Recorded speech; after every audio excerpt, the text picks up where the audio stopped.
kumpleto na ang barkada, it's time for... Wapak! Winner ang Pakwela at Kulitan!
Mahal na Reyna, wala na po kaming maialay na babaeng bilhin. Bakit? Naubos na po lahat. Ang naiwan na lang po ay bading. Baka pwede na yun. Ialay ang bading sa bulkan. Mahal na Reyna, may problema po. Ano? Yung bading, niluluwan ng bulkan. Wow! Ang ganda talaga dito sa gubat kaysa sa syudad, ano? Tingnan mo, lahat sariwa. Sariwang hangin, sariwang pagkain, mga prutas, at lahat dito talaga sariwa. Alam mo bang, isang buwan palang hiwalay ang pamosong kanibal na sina Gabora at Zando de Boro? Hindi ko alam yan. Hindi. Tingnan mo, hindi lahat sariwa dito sa gubat. Walang sariwang chismis.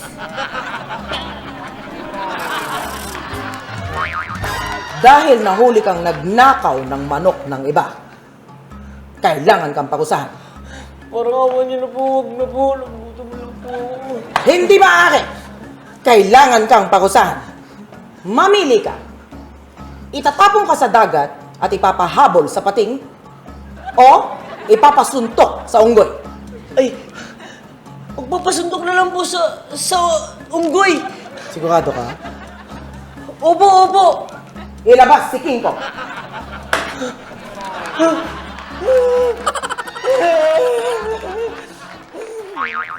Hello mga Wapakers! I am Abby, ang napiling opening kabarkada nyo for today. Welcome sa pinaka-cool na guilty pleasure ng lahat, ang Wapak! Winner ang Pakwela at Kulitan!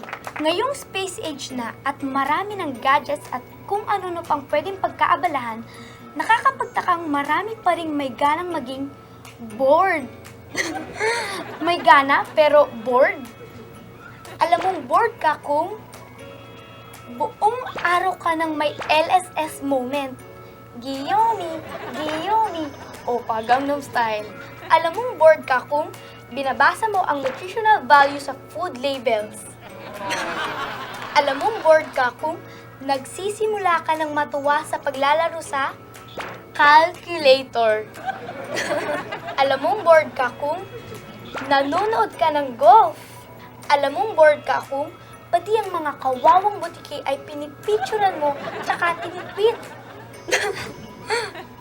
At alam mong bored ka kung binilang mo na kung ilan ang butas ng Skyflix. 54. Kaya ikaw, Packer, wag mabore. Manood lang ng Wapak, solve na solve ka na!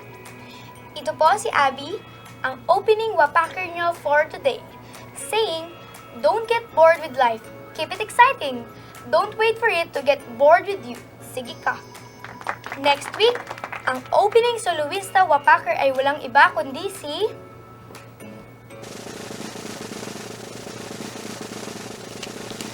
Josh!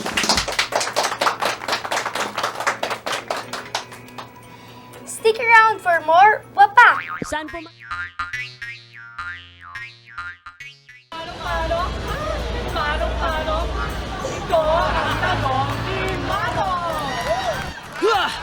Narito na naman pong muli ang inyong minamahal na si... Mano! Para sa isa na naman nakakatuliro at nakakatarantang episode ng Tanong ni... Mano!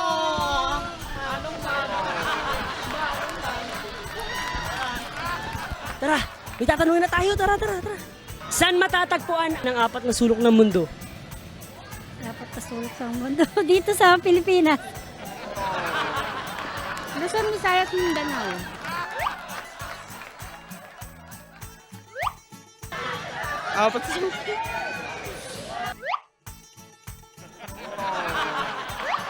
Saan po matatagpuan ang apat na sulok ng mundo? Luzon, Visayas, at Mindanao. Luzon, Visayas at Mindanao. Pero tatlo lang po yun.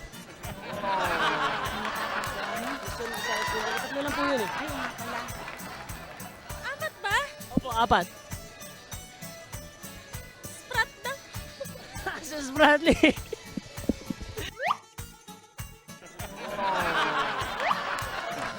Saan matatagpuan ang apat na sulok ng mundo? Sa kumpas. Sa kumpas. Sa kompas. Paanong sa kompas? North, south, west, east. Oh!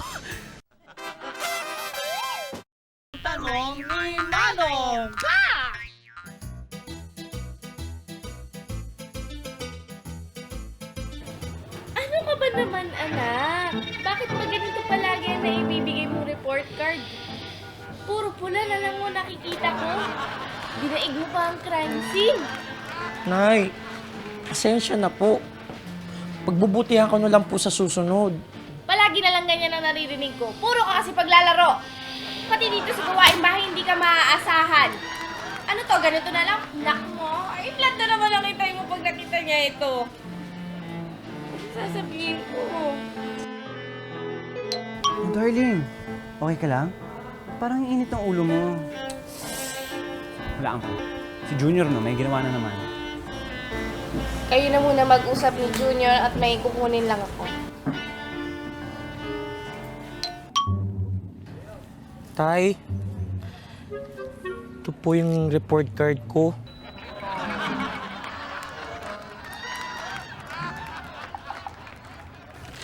Tay, huwag ka na po magalit. Pagbubutihan ko naman po sa susunod eh. Hindi na po ako magiging bobo. Anak, hindi ako galit. Huwag mong isipin na bobo ka. Tandaan mo, wala tayong lahing bobo. Okay? So, gusto ko marinig na sabihin mo, hindi ako bobo. Hindi ako bobo. Sige! Hindi ako bobo! Yan! Ay, katuwa naman, di nagalit si tatay. Yan. Kaya, bago tayo maghapunan, pwede silipin mo dun yung binilad kong palay. Check mo kung okay na, tapos makapaghapunan tayo after. Ay, sige po, sandali lang ha. Tay! Oh. Yung mga palay, tinutukan ng manok. Ay, gulatin mo! Hoy, manok! Buliga! Sus ko po naman, anak! Takutin mo! Dali! Hoy, manok! Aw! Aswang ako! Aw! Multo ako, manok! Aw! Seryoso? Putay! Bugawin mo! Dali! Boss! Chicks! Sariwang-sariwa, 50 lang! Sarap! Seryoso ka? Putay! Anak, kente ka. Hulihin mo, anak, hulihin mo. Tay, dali! Hoy, manok! Pulis ako! Taas ang pakpak! Bang, bang, bang, bang, pak! Anak naman. Lumayas ka. Lumayas ka. Hindi na kita anak. Lumayas ka. Ako po? Hindi. Ako na lang lalayas. Alam mo bakit? Bakit, tay? Hindi baka mapatay kita. Alam mo bakit? Bakit? Bobo ka kasi. Bobo. Bang, bang, bang, bang ka dyan. Bakit?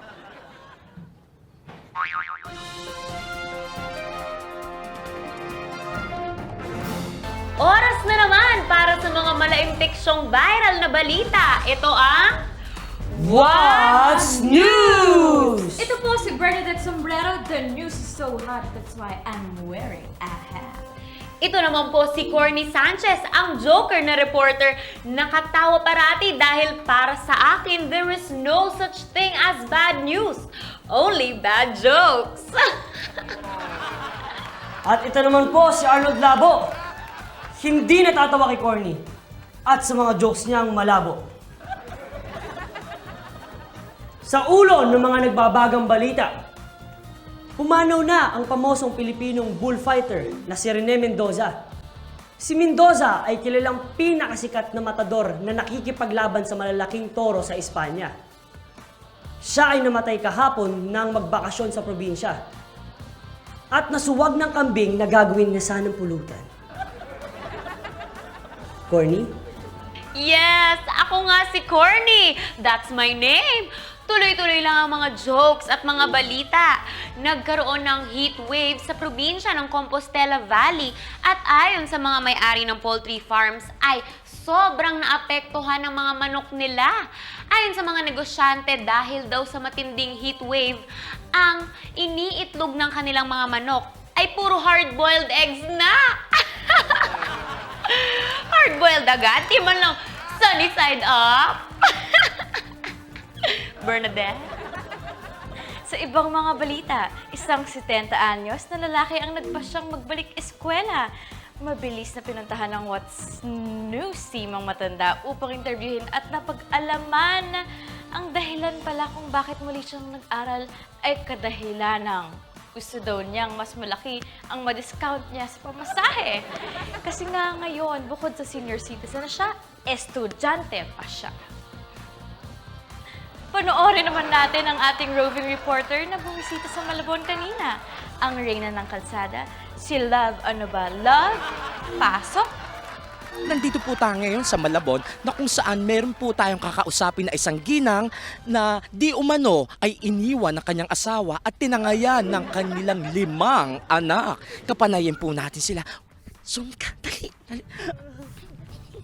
Aling Puring, excuse me po. Tama po ba na hiniwalayan kayo ng inyong asawa at tinangayan kayo ng 5 anak? Tama po ba? Opo, Miss La, ano ba?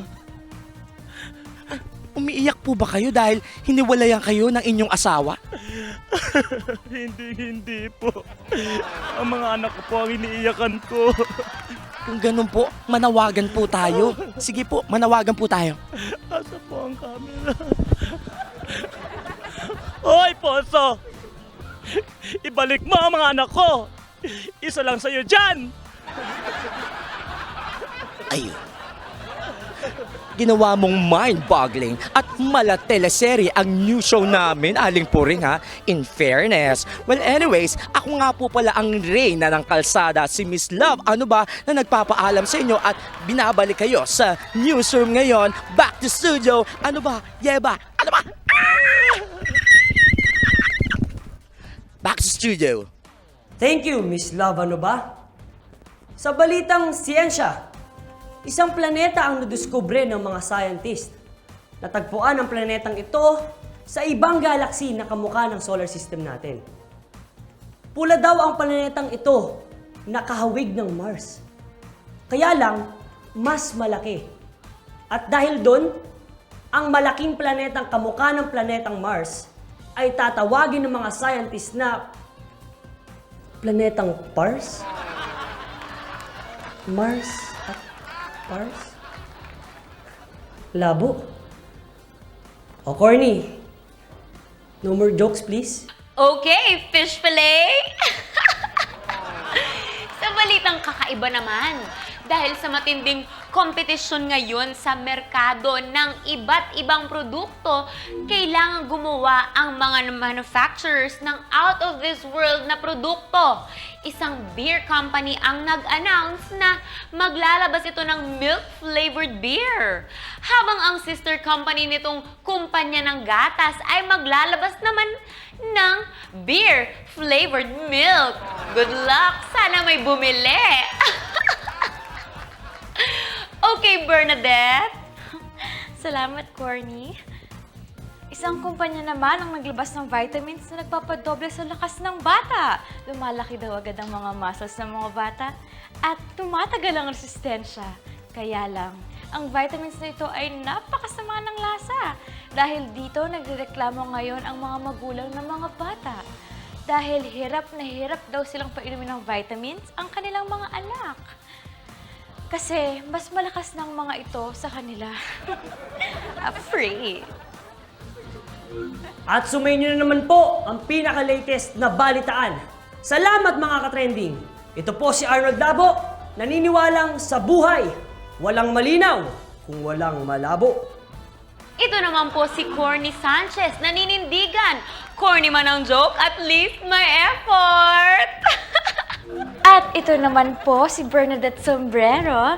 Malamig man o mainit, may sombrerong gamit. Nag-iiwan ng mensaheng, kung kaya ng iba, ipagawa niyo sa kanila. Ito ang What's News?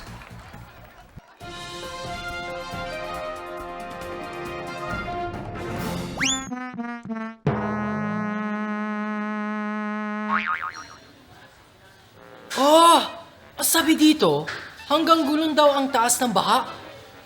Fail! Hanggang gulong ng LRT. Nge! Effect fail!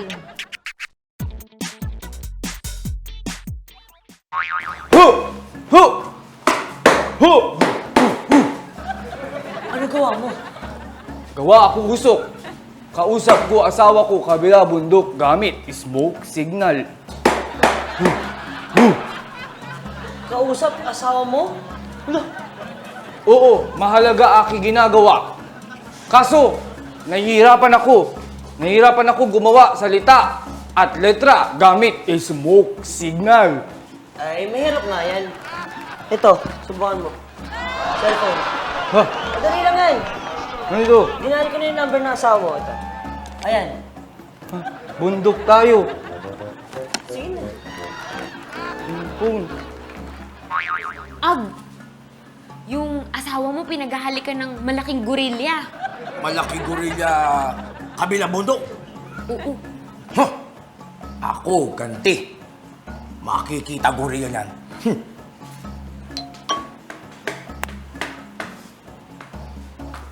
Oh, napatay mo ba gorilla? Hindi. Pero ganti ako. Halikan ko, asawa niya.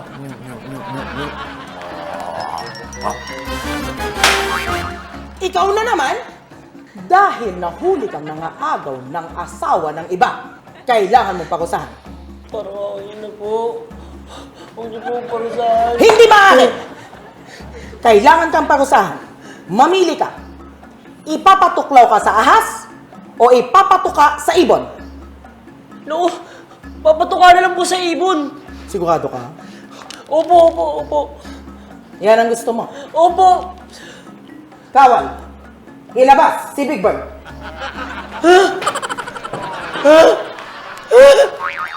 Ito ang Just Challenges na over sa saya. Ako po si Imelda Schweidhart, ang inyong reality etches jock for the day, na nagsasabing walang kwenta ang buhay kung walang challenge na mahusay. Kaya sabay-sabay tayong sumigaw ng kilalanin na natin ang ating matatapang na Just Challengers for today. Simulan natin sa Team A na si Arlo and si Marnie. Eto naman, Team B naman tayo kay Josh and kay Shai. Okay, handang-handa naman sila. So, simulan na natin at ito po ang mechanics ng ating game. Ang game natin for today ay tatawagin nating No Apple Logis. Bawat team ay dadaan sa ating obstacle course habang may nakaipit na apple na pinahiran ng oil sa pagitan ng kahit anong parte ng kanilang mga ulo or muka. Kukunin nila isa-isa ang letters or parts ng WAPAK logo, nakalagay sa table at ididikit nila ito sa board na nasa kabilang dulo. Ang mahuhulog na apple ay kailangan yung pulutin gamit lang ang inyong mga ulo or muka at hindi ang inyong mga kamay. Ang team na mahuhulugan ng apple ay kailangan bumalik ulit sa start ng ating obstacle course every time. Ang unang team na makakabuo ng WAPAK logo sa ating board ay siyang panalo! Ready na ba kayo, Mang Etchos? Ready! It's time for Joss! Challenges na over sa saya! Ready, set, go! Ano, ha? Ay, antindi naman ang grupo to. Nakakatakot!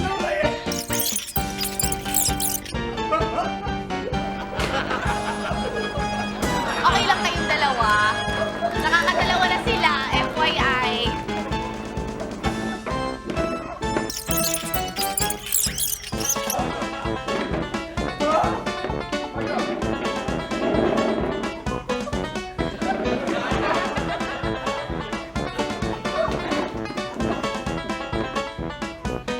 Aba, nauna! Dahil ba ito sa pandadaya? Ayon sa ating mga hurado, nauna nga ang Team B sa kanilang pagbuo ng WAPAK logo, pero hindi nila sinunod ang rules, kaya ang nanalo ay ang Team A! Kaya naman, tawagin natin ang ating mga Becky Monsters na ibibigay ang inyong mga ka-etchos ang premyo! Okay. Apple juice! Oh my God, that's so like important. Oh my God. Hanggang sa susunod na episode, ito po ang inyong reality etchos jock na si Imelda Schweidhart na nagsasabing walang kwenta ang buhay kung walang challenges na mahusay. Kaya naman, sabay-sabay tayong sumigaw ulit ng Joss!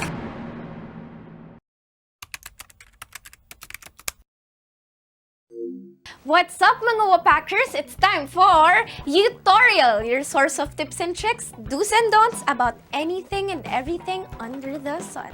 Para sa isang mas masaya at mas makulay na life, I'm Eliza, your Utor for today.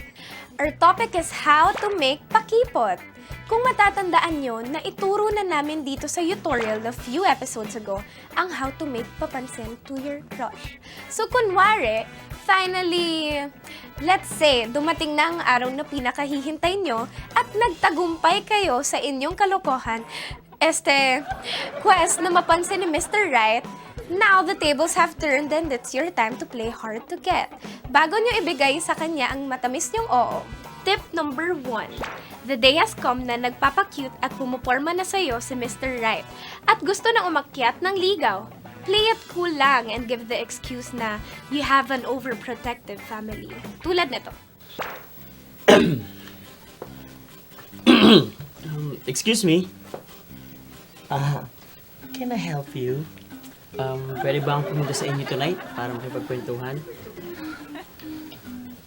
Naku, hindi po pwede. Kasi ando yung daddy ko, ex-military yun, matapang yun. Talaga? How about kung yayaan kitang manood ng movie after school? Ay naku, hindi rin ako pwede nun eh. Nakasunduin ako ng kuya ko eh, boxer yun eh. Kukumbagin ka yun. Kung sabay na lang tayo mag-jogging tomorrow morning sa village. Kung may usapan na kami ng ate ko, sabay kami magja-jogging eh. Black belt rin ng taekwondo. Paano ba yan? Sayang naman. Gusto mo, mag-lunch na tayo mamaya? Sama ka sa akin? Wag na lang. Parang natatahimik ka. Hindi mo ba ako gusto? Gusto? O hindi dapat oo, gusto. Oo, gusto. Gusto ko pang mabuhay ng matagal. Pamilya pala kayo ng bayulente eh. Kinabahan ng loko. Kakasyokot naman kasi yung family ni girl.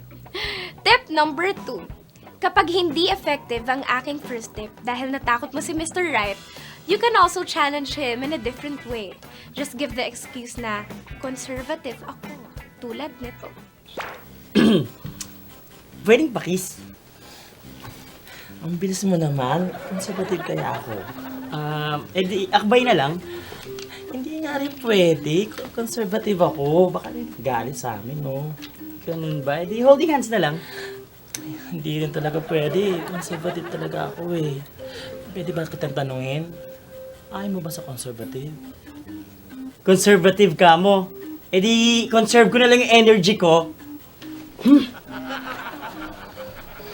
Ay, kawawa naman si girl. Ito naman din kasi si Mr. Right. Medyo presko, ha? Kiss talaga agad. Hindi ba pwedeng nose to nose na muna? Tip number 3. Sabi nga nila sa panahon ngayon, most people prefer brains over beauty. Why don't you give the excuse na books before boys? Tulad na to. Birthday ko? Baka pwede tayong kumain sa mall later. Hindi kasi may akong gagawin mamaya sa schools Kung sabay na tayo mag-recess. Paano ba yan? Hindi po pwede kasi meron kaming group study mamaya ng mga kaklase ko. Kung bukas, baka free ka na para mag-lunch tayo. Sabay? Gustuin ko man, pero hindi pa rin talaga pwede kasi tuturuan ko yung kaklase ko sa nalimutan yung pinag-aralan namin kahapon. Kung tabi na lang tayo bukas sa classroom. Ano ka ba? Ang kulit-kulit mo naman. Hindi pa muna talaga ako sa boys kasi nag-aaral muna ako mabuti ngayon. Ano ba talaga gusto mo sa akin? Ba't ang kulit-kulit mo? Gusto ko lang kumopya sa exam. Puro ka pag-aaral.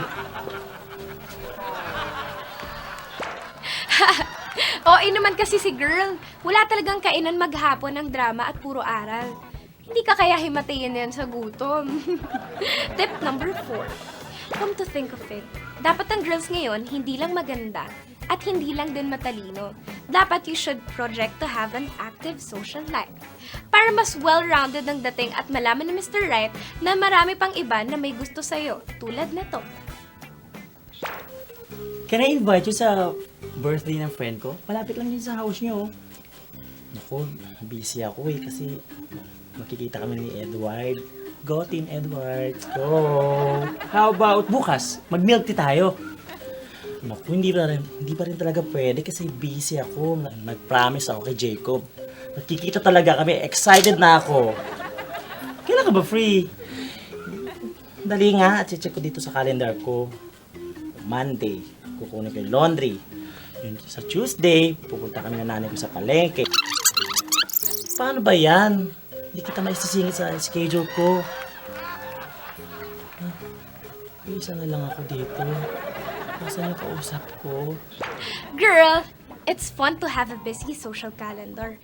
Pero don't be too busy to check kung may kausap ka pa. Finally, tip number 5. Instead of saying, oo, try to ask him first, bakit ako? Guys like girls who are humble. Kapag pinupormahan ka na ni Mr. Right, try to highlight someone else to fish for compliments for yourself at para malaman mo kung bakit ikaw ba talaga ang pinili niya. Pwede pa kita ligawan? Nakakabigla ka naman. Bakit mo ako gustong ligawan? Mas maganda sa akin si Sheila. Si Sheila? Di naman ako tumitingin sa panlabas lang. Gusto ko yung kagaya mo. Mabait. Ano ka ba? Mabait si Sheila. Ang dami niya kayang charity works na tinutulungan.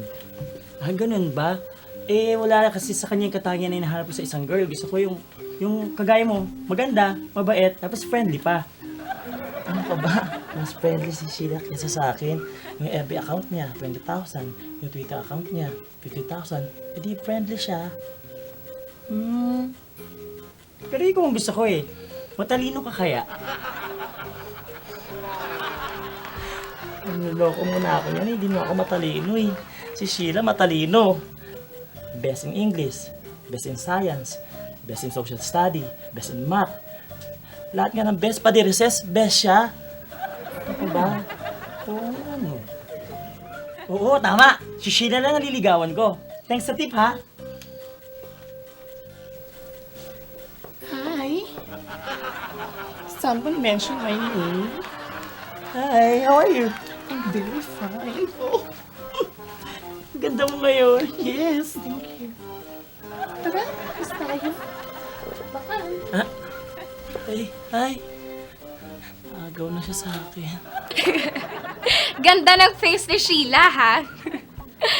Anyway, guys, hanggang dyan na lang muna ang tutorial natin for today. I'm sure hindi lang utak nyo ang sumakit. Dahil sa mga kakaiba kong tips, kundi pati tiyan nyo dahil sa kakatawa. Don't fail to catch all the hippest and latest do's and don'ts. Dito lang sa pinaka-cool na eskwelahan ng bayan, ang tutorial. This is Eliza, your tutor for today. Signing off. See you again, mga Wapakers.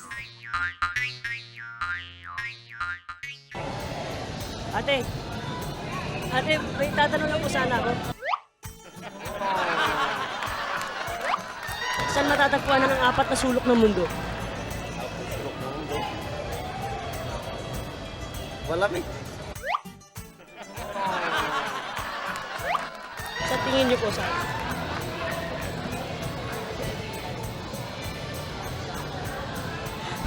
Maraming salamat! Maraming salamat! Saan matatagpuan ang 4 na sulok ng mundo? North, West, South, East. Aba! tama mo! Yan, bago lang mo ito, galing ako sa probinsya. Hindi ko kabisado pang lugar-lugar lang. Parang director ka ba sa yung kumukuha ka sa kabarangay? Hindi. Naligaw po kami, galing kami kasali. Hay nako, nalibot ko na to. Nasaan na ba yung mga Begging Monsters na yun?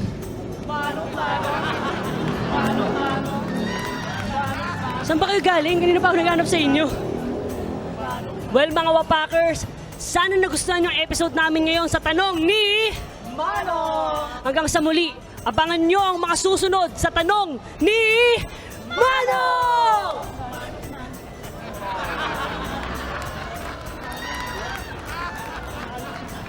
Tanong ni Manong!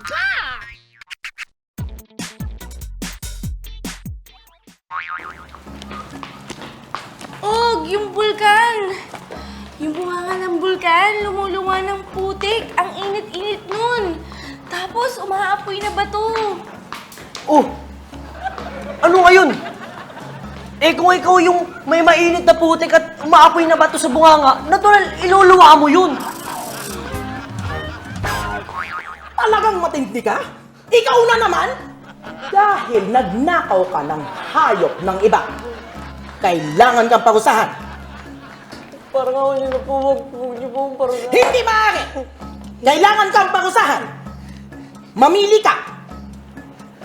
Ipapakagat ka sa buhaya o ipapakagat ka sa bubuyog? Sa bubuyog na lang po! Sigurado ka? Sa bubuyog na lang po! Sige, ginusto mo yan. Ikaw, ilabas si Jollibee.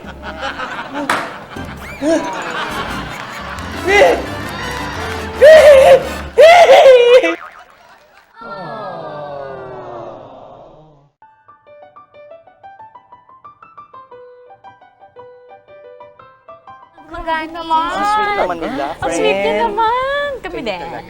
Joke lang. Guys, bakit nalita kayo? Kasi nga, nanood pa ako ng shooting doon. Nakita ko yung sikat na artista, yung favorite mo. Ang laki ng entourage, friend.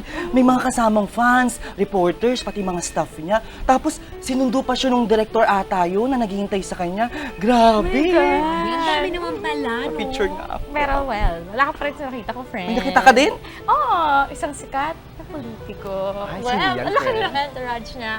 May mga bodyguard, secretary, tapos may assistants pa siya kung ano-ano talaga. Pero mas big time pa yung sumalubong sa kanya. Big time na? Senador. Meron naman pala talaga ata pag ano ka, VIP, marami talagang nakabuntot sa'yo. Well, Shy, my sweet. Gusto ko rin yun para sa'yo eh. Alin? malaking entourage. Habang naglalakad ka, kasama yung mommy at daddy mo, ring bearer, flower girls, at maid of honor. At sumasalubong sa'yo, ako, naghihintay sa altar. Ayaw ko na, walk out na ako dito. Sama kami. Hoy!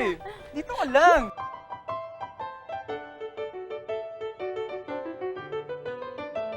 Okay, picture, Okay, picture! go girl! Yan. Okay na, okay na. Ako naman. Sige, para Facebook ka, lagay nyo yan ha. 1, 2, 3, go! Hey Ganda. guys! Picture din naman ako. Ay, Aki, picturean kita ng solo. Solo? Wait, friend, paalam ko muna sa jeep. Oh. Ay, nga pala. Nadit, pati ko siya picture na solo? Ano ba? Oo naman. Hindi ko naman pag-aari yan eh. Pero wait, titignan ko kung maayos yung itsura niya. Wait. Titingin ka sa akin. Kailangan natin ng basahan. Basahan? Bakit? Oh, kasi baka magbasa dito eh. Di ba? Alam mo naman, pag tumitingin ka sa akin, natutunaw ako. Oh, grabe na!